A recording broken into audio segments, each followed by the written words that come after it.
మన జీవిత కాలంలో చెయ్యాల్సిన యాత్ర ఒకటుంటుందండి. చోటా చార్ధామ్ యాత్ర. తప్పకుండా ఇక్కడికి వెళ్లి దర్శనం చేసుకోవాలి.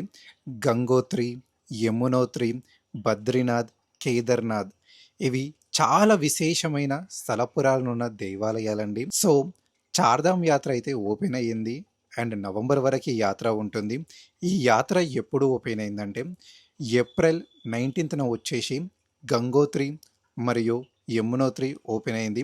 అలాగనే ఏప్రిల్ 22న వచ్చేసి కేదార్నాథ్ యాత్ర అయితే ఓపెన్ అయిందండి.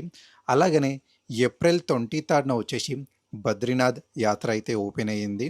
అండ్ మరి ఈ యాత్రలు ఎప్పుడు క్లోజ్ అవుతుందంటే నవంబర్ మంత్లో క్లోజ్ అవుతుందండి. సో ఏదైనా వెదర్ ఇష్యూ ఉంటే ఎర్లీగానే క్లోజ్ చేశారు. 2-3 మంత్స్ ముందే క్లోజ్ చేస్తారు. ఈ యాత్ర చాలా కఠినంగా ఉంటుంది.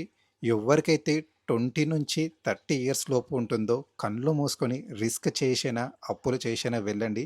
మళ్ళా ఇలాంటి ఎక్స్‌పీరియన్స్ పొందలేము. ఎందుకంటే తర్వాత మనము ఆ వాతావరణానికి మన బాడీ తట్టుకోలేదండి. సో, ముఖ్యంగా సౌత్‌లో ఉన్న వాళ్ళకి ప్రతి ఒక్కరికి సజెస్ట్ చేస్తున్నాను.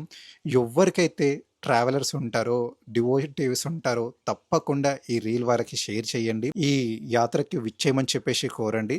మనం యాత్ర చేసినప్పుడు చాలా నరకంగా, కఠినంగా అనిపిస్తుంది. కానీ ఒక్కసారి ఇంటికొచ్చి కళ్ళు మూసుకొని ఒక్కసారి ఊహించుకుంటే జీవితకాలమైన మెమోరీస్ మీకు ఉండిపోతాయండి. చాలు నేను బ్రతికున్నప్పుడు ఇవి చూషినా అని ఒక ఫీల్ మీకు కలుగుతుంది.